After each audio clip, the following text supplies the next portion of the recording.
जय हिंद, जय जोहार आप सभी का। और आज है 13 सितंबर 2025 और आज का दिन आप सबों का सफल, सुखद और सुंदर हो। इसी के साथ आज के दिन की शुरुआत करते हैं आज के समाचार पत्रों के खास खबरों के साथ।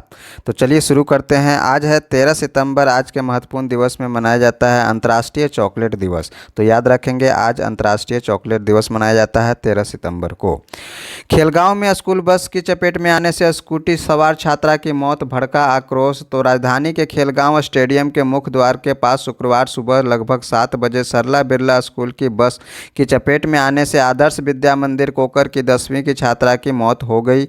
भाभा नगर की रहने वाली छात्रा ऋषिका कुमारी छोटे भाई को लेकर स्कूटी से टाटी सिलवे जा रही थी। उसके भाई अभिराज को भी चोटें आई। हादसे के बाद बस चालक फरार हो गया, लेकिन स्थानीय लोगों ने बस को रोकने की कोशिश की लेकिन नहीं रोक सके। घटना के बाद आक्रोशित स्थानीय लोगों ने सड़क जाम कर दिया। वहीं थाने में कराया गया समझौता। सरला बिरला स्कूल प्रबंधन के प्रतिनिधियों और छात्रा के स्वजनों को लेकर पुलिस थाने पहुंची। बातचीत के बाद स्कूल प्रबंधन से 5 लाख रुपए का चेक दिया गया। यह सहमति बनी कि ऋषिका की दोनों बहनों की आगे की पढ़ाई सरला बिरला स्कूल में निःशुल्क कराई जाएगी। अगली खबर की ओर चलते हैं। तो आयुष्मान भारत में 111 अस्पतालों के लंबित बकाया का होगा भुगतान। तो आयुष्मान भारत मुख्यमंत्री जन आरोग्य योजना के तहत उन 111 अस्पतालों के बकाया भुगतान का रास्ता साफ हो गया है, जिनका भुगतान लंबे समय से रोक कर रखा गया था। शुक्रवार को विकास आयुक्त अविनाश कुमार की अध्यक्षता में झारखंड राज्य आरोग्य समिति की शासी परिषद की हुई बैठक में 212 अस्पताल के दावों पर चर्चा हुई, जिसके बाद 111 अस्पतालों को भुगतान करने का निर्णय लिया गया है। अगली खबर की ओर चलते हैं। तो पीएम गरीब कल्याण अन्न योजना की राशि जारी करे केंद्र, कहना है डॉक्टर इरफान अंसारी का। तो खाद्य आपूर्ति मंत्री इरफान अंसारी ने केंद्रीय मंत्री प्रहलाद जोशी को पत्र लिखकर प्रधानमंत्री गरीब कल्याण अन्न योजना के तहत 227 करोड़ 65,65,128 रुपये की लंबित तत्काल राशि जारी करने की मांग की है। उन्होंने केंद्र सरकार की उदासीनता पर कड़ा रुख अपनाते हुए कहा है कि यह विभाग गरीब जनता के से सीधा जुड़ा है, लेकिन केंद्र के सौतेले व्यवहार से झारखंड के लाखों गरीब परिवारों को योजना का लाभ नहीं मिल रहा है। बाबूलाल का आरोप, बालूघाट माफिया दलालों को सौंपना चाहती है सरकार। वहीं भाजपा के प्रदेश अध्यक्ष एवं नेता प्रतिपक्ष बाबूलाल मरांडी ने कहा है कि 500 से अधिक बालूघाटों की नीलामी में राज्य सरकार माफिया, बिचौलियों और दलालों के इशारों पर काम कर रही है। शुक्रवार को एक प्रेस कॉन्फ्रेंस में बाबूलाल मरांडी ने आरोप लगाया कि यही लोग नीलामी के लिए नीति बना रहे हैं और राज्य के मंत्री और वरीय पदाधिकारी उस पर हस्ताक्षर कर रहे हैं। भाजपा के शासनकाल में पनपे माफिया सरकार ने रोकी लूट, कहना है विनोद पांडे का। झारखंड मुक्ति मोर्चा झामुमो ने भाजपा के प्रदेश अध्यक्ष एवं नेता प्रतिपक्ष बाबूलाल मरांडी के आरोपों पर पलटवार करते हुए कहा है कि वह तथ्यों से परे और भ्रामक बयान देकर जनता को गुमराह करने की कोशिश कर रहे हैं। झामुमो महासचिव विनोद पांडे ने स्पष्ट किया कि हेमंत सोरेन सरकार बालू घाटों के प्रबंधन और नीलामी के लिए नई नियमावली बनाकर पारदर्शिता और अवैध उत्खनन पर रोक लगाने के लिए प्रतिबद्ध हैं। अनुराग गुप्ता को शामिल करें या फिर बिना डीजीपी के ही ले प्रोन्नति समिति की बैठक। तो राज्य पुलिस सेवा यानी डीएसपी संवर्ग से भारतीय पुलिस सेवा यानी आईपीएस संवर्ग में प्रोन्नति को लेकर राज्य सरकार चिंतित है, लेकिन उसका समाधान निकालता नहीं दिख रहा है। राज्य सरकार की ओर से गृह कारा एवं आपदा प्रबंधन विभाग ने फिर संघ लोक सेवा आयोग यानी यूपीएससी से आग्रह किया कि वह बैठक में अनुराग गुप्ता को डीजीपी के रूप में शामिल कराए या फिर बिना डीजीपी के ही प्रोन्नति समिति की बैठक करें। जल्द ही बैठक नहीं होने से योग्य अधिकारी अपने अधिकार से वंचित हो रहे हैं। राज्य सरकार ने इसके लिए जल्द तिथि निर्धारित करने का आग्रह किया है। राजनीतिक चंदे की आड़ में 2000 करोड़ रुपए की आयकर चोरी हुई है। आयकर विभाग की झारखंड अनुसंधान शाखा ने राजनीतिक चंदे की आड़ में 2000 करोड़ से अधिक की आयकर चोरी करने के मामला का पर्दाफाश किया है। राजनीतिक दल को चंदा के नाम पर टैक्स चोरी के इस खेल में झारखंड बिहार के 500 से अधिक युवा पेशेवरों के साथ गुजरात की आम जनमत पार्टी नामक राजनीतिक दल शामिल है।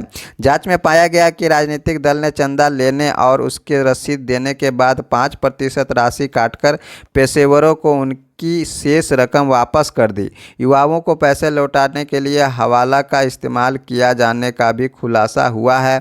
आयकर घोटाले का यह रैकेट लंबे समय से चल रहा था। गलत तरीके से टैक्स छूट का लाभ लेने वाले पेशेवरों में ज़्यादातर आईटी क्षेत्र से हैं और करोड़ों के पैकेज पर विभिन्न कंपनियों में कार्यरत हैं। वहीं अगली खबर की ओर चलते हैं तो सुशीला कार्की बनी नेपाल की पहली महिला पीएम, संसद भंग। तो 5 दिनों से चल रहा संवैधानिक संकट समाप्त हो गया है। 3 सदस्यीय मंत्रिमंडल संभावित हुई है। जेन जी आंदोलन में 5 दिनों तक सुलगने वाले नेपाल का संवैधानिक संकट समाप्त हो गया है। राष्ट्रपति रामचंद्र पौडेल, सेना प्रमुख अशोक राज सिंहडेल, कानूनविद ओम प्रकाश आर्याल और जेन जी प्रतिनिधियों की 7 घंटे तक चली मैराथन बैठक के बाद सुशीला कार्की को अंतरिम प्रधानमंत्री के रूप में शपथ दिलाई गई है। नेपाल की पहली महिला प्रधान न्यायाधीश बनने वाली कार्की अब देश की पहली महिला प्रधानमंत्री भी बन गई है।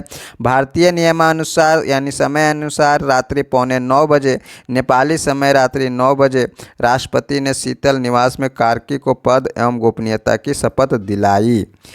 दुर्घटना में मौत पर कोयला श्रमिकों के आश्रितों को मिलेंगे 1.25 करोड़ रुपए। जी हां, कोल इंडिया के अधीन काम करने वाले नियमित कोयला श्रमिकों की हादसे के दौरान मौत हो जाने की स्थिति में अब उनके आश्रितों को 1 करोड़ रुपए का अतिरिक्त बीमा लाभ दिया जाएगा। अगली खबर की ओर चलते हैं तो राधाकृष्णन ने ली उपराष्ट्रपति पद की शपथ। तो सीपी राधाकृष्णन ने शुक्रवार को देश के 15वें उपराष्ट्रपति के रूप में शपथ लेकर अपना कामकाज संभाल लिया है। राष्ट्रपति भवन में एक गरिमामय समारोह में राष्ट्रपति द्रौपदी मुर्मू ने उनकी पद और गोपनीयता की शपथ दिलाई। इस मौके पर प्रधानमंत्री नरेंद्र मोदी समेत कैबिनेट के तमाम वरिष्ठ सदस्य, प्रधान न्यायाधीश जस्टिस वी.आर. गवई समेत अन्य गणमान्य लोग मौजूद थे। तो बीसीसीआई का भारत पाक मैच से अदृश्य बाइकआउट और अब तक कोई भी अधिकारी नहीं पहुंचा दुबई। मैच वाले दिन सिर्फ एक पदाधिकारी के पहुंचने की संभावना। तो एशिया कप में रविवार को होने वाले भारत पाकिस्तान मुकाबले को लेकर इस बार माहौल कुछ अलग है। जहां पहले इस हाई वोल्टेज भिड़ंत को लेकर दर्शकों और बीसीसीआई और उनके राज्य संघों के पदाधिकारियों में जबरदस्त उत्साह देखने को मिलता था, वहीं अब स्थिति बदली हुई नजर आ रही है। मैच को लेकर भारत में चल रही बाइकआउट मुहिम के कारण बीसीसीआई के अधिकतर पदाधिकारियों ने इस मैच से दूरी बना ली है। अगली खबर में है रजिस्ट्रार समेत 23 गैर शैक्षणिक पदाधिकारियों की होगी नियुक्ति। जेपीएससी ने जारी की सूचना। 18 सितंबर से भरे जाएंगे फॉर्म। झारखंड लोक सेवा आयोग ने राज्य के विश्वविद्यालय में गैर शैक्षणिक पदाधिकारियों की नियुक्ति की प्रक्रिया शुरू कर दी है। विभिन्न विश्वविद्यालयों में कुल 23 पदों पर नियुक्ति होगी, जिनमें registrar, deputy registrar, assistant registrar, परीक्षा नियंत्रक, वित्त पदाधिकारी तथा उप निदेशक फिजिकल एजुकेशन के पद पर सम्मिलित हैं। सबसे अधिक 9 पदों पर वित्त पदाधिकारी होंगे नियुक्त। वहीं अगली खबर में है खनन क्षेत्र की समस्याओं का मिलकर करेंगे समाधान, कहना है हेमंत सोरेन का। मुख्यमंत्री से कोयला एवं खान मंत्री जी किशन रेड्डी ने की मुलाकात। कोल माइंस से जुड़े विषयों और मुद्दों तथा उसके समाधान को लेकर हुई चर्चा। जेबीसीसीआई की बैठक 22 को कोयला कर्मियों के बोनस पर भी होगी चर्चा और झारखंड के विकास के लिए पूरी तरह प्रतिबद्ध है, कहना है जी किशन रेड्डी का। अगली खबर की ओर चलते हैं तो 15 साल में 4 गुना हो गए राजनीतिक दल। 211 दलों ने 2020 के चुनाव में आजमाई थी किस्मत। 199 दलों को नहीं मिली एक भी सीट पर जीत और 175 दलों को चुनाव में 0.1% से भी कम मिले वोट। अगली खबर की ओर चलते हैं तो शांति प्रयासों को मजबूती देने के लिए पीएम नरेंद्र मोदी आज जाएंगे मणिपुर। जी हां, कुकी बहुल चूड़चंदपुर व मैतेई बहुल इम्फाल से दोनों समुदायों को साधने की करेंगे कोशिश।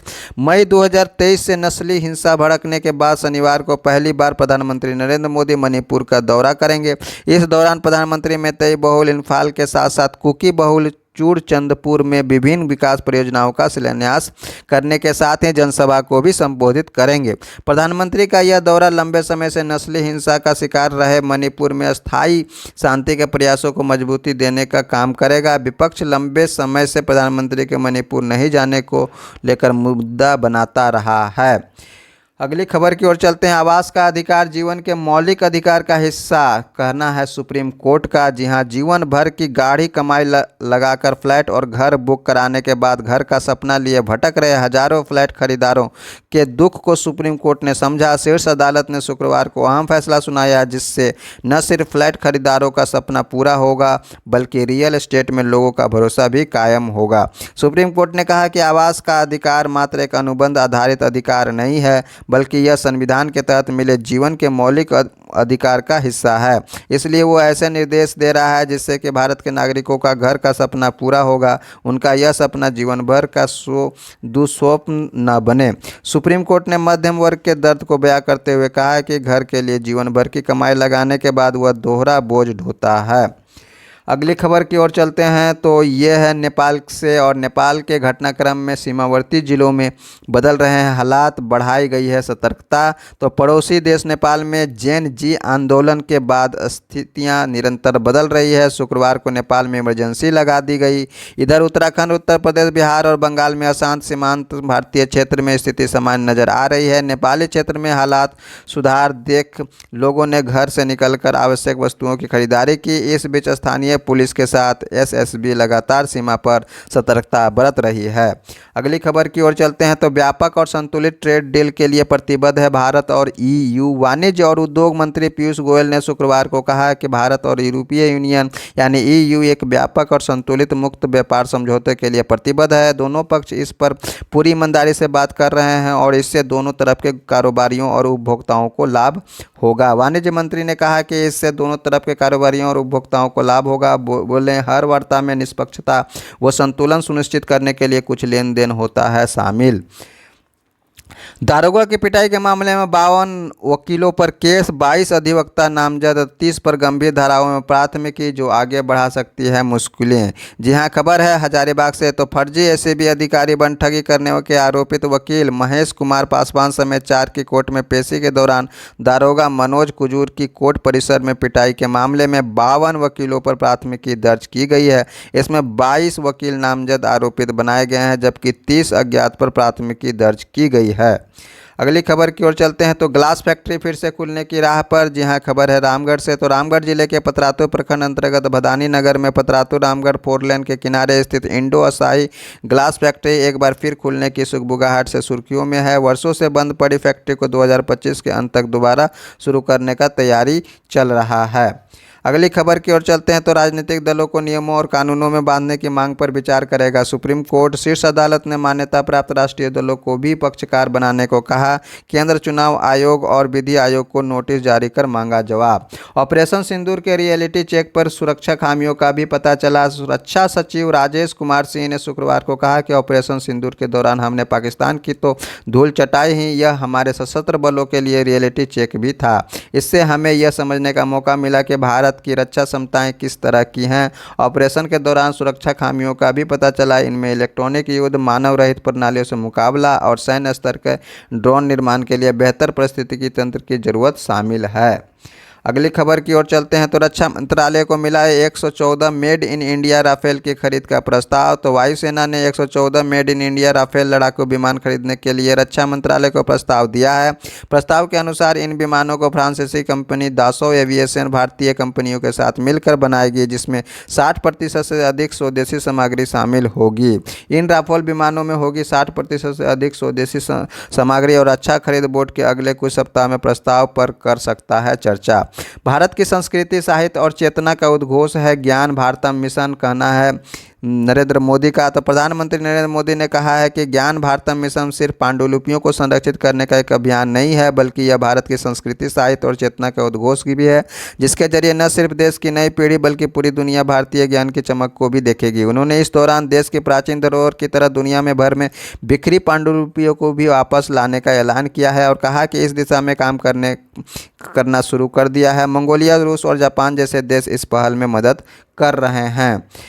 वहीं भारत मेट्रो कनेक्टिविटी में अमेरिका को जल्द पीछे छोड़ेगा कहना है मनोहर लाल खट्टर का। और केंद्रीय आवास और शहरी मामलों के मंत्री मनोहर लाल ने कहा कि भारत जल्द ही अमेरिका को पीछे छोड़कर मेट्रो रेल कनेक्टिविटी में दूसरा सबसे बड़ा देश बन जाएगा। वर्तमान में भारत मेट्रो रेल नेटवर्क की लंबाई में चीन और अमेरिका के बाद तीसरे स्थान पर है। पीएम मोदी 25 सितंबर को करेंगे वर्ल्ड फूड इंडिया 2025 का उद्घाटन। वही आईएनएस अरावली से मजबूत होगी समुद्री सुरक्षा। तो समुद्री सुरक्षा को सुदृढ़ करने के उद्देश्य से नौसेना को एक नया नौसैनिक अड्डा आईएनएस अरावली मिल गया है। नौसेना प्रमुख एडमिरल दिनेश के त्रिपाठी ने शुक्रवार को इसका उद्घाटन किया। इसके जरिए सभी प्रकार की समुद्री गतिविधियों पर रियल टाइम निगरानी संभव होगी। अगली खबर है, मोदी के दौरे से पूर्वोत्तर के विकास को मिलेगी नई दिशा। विकास की यात्रा मिजोरम, मणिपुर और असम। आज कई परियोजनाओं का उद्घाटन और शिलान्यास। पूर्वोत्तर को राष्ट्रीय विकास की मुख्यधारा से जोड़ने में निर्णायक साबित होंगी योजनाएं। मणिपुर और असम को भी बड़ी योजनाएं। कुतुब मीनार से ऊंचे पुल वाली रेल लाइन बननी है। और प्रधानमंत्री नरेंद्र मोदी का पूर्वोत्तर दौरा क्षेत्र के विकास की तस्वीर को नया आयाम दे सकता है। पीएम 13 से 14 सितंबर के अपने दौरे में मिजोरम, मणिपुर और असम में कुल 46,000 करोड़ रुपए के अधिक की परियोजनाओं का उद्घाटन और शिलान्यास करेंगे। इन योजनाओं का फोकस कनेक्टिविटी, ऊर्जा और औद्योगिक ढांचे पर है, जो पूर्वोत्तर को राष्ट्रीय विकास की मुख्यधारा से जोड़ने में निर्णायक साबित होंगी। साथ ही व्यापार, संपर्क और रोजगार के अवसरों को नए द्वार खुलेंगी। वाटर लीक के चलते शॉर्ट सर्किट से हुआ था एयर इंडिया विमान का हादसा। दुर्घटनाग्रस्त अहमदाबाद लंदन उड़ान पर अमेरिकी अटॉर्नी का दावा, पायलट की नहीं थी गलती। याचिका दायर कर उड़ान AI 171 के फ्लाइट डाटा रिकॉर्ड का डाटा देने की मांग। 260 लोग मारे गए थे विमान हादसे में। इसमें 12 क्रू सदस्य और 19 अन्य लोग शामिल थे। अगली खबर है, पाकिस्तान तस्करों ने बाढ़ का लाभ उठाकर भेजी हथियारों की दूसरी खेप। तो फाजिल्का में प्रेस वार्ता के दौरान बरामद हथियारों की जानकारी देते SSP गुरमीत सिंह, जो कि हैं पाकिस्तान अपनी नापाक गतिविधियों के बाद से नहीं आ रहा है। बाढ़ के दौरान गुरुवार को सीमा पार से 18 घंटे में हथियारों की दूसरी बड़ी खेप भेजी गई। 3 फीट तक पानी में डूबे कटीले तार को पार करते हुए पाकिस्तानी तस्कर तैरकर पहुंचे और पाइप के माध्यम से हथियारों की खेप भारतीय सीमा में गिरा दी। हालांकि BSF और पंजाब पुलिस ने इस साजिश को विफल कर दिया। फ़लस्तीन के पक्ष में विश्व के 141 देशों के साथ खड़ा हुआ भारत। जी हां, इजरायल के साथ बेहद करीबी रणनीतिक साझेदारी के बावजूद भारत फ़लस्तीन मुद्दे पर अपनी पारंपरिक नीति पर कायम है। शुक्रवार को संयुक्त राष्ट्र में इजरायल फ़लस्तीन मुद्दे के समाधान के उद्देश्य से 2 राष्ट्रों के सिद्धांत पर हुए मतदान में भारत ने स्वतंत्र फ़लस्तीन राष्ट्र के गठन के पक्ष में वोट दिया।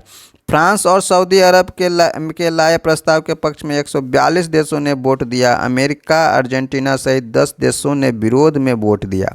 भारत दशकों से 2 राष्ट्र सिद्धांत का समर्थन करता रहा है। इसके तहत इजरायल के साथ ही एक स्वतंत्र देश के तौर पर फ़लस्तीन को भी मान्यता दी जाएगी। पोलैंड सीमा पर रूस बेलारूस का सैन्य अभ्यास। जी हां, पोलैंड पहुंचे रूसी ड्रोन गिराए जाने से बढ़े तनाव के बीच रूस और बेलारूस ने संयुक्त सैन्य अभ्यास शुरू कर दिया है। जापाड 2025 नामक यह सैन्य अभ्यास पोलैंड की सीमा के नज़दीक किया जा रहा है।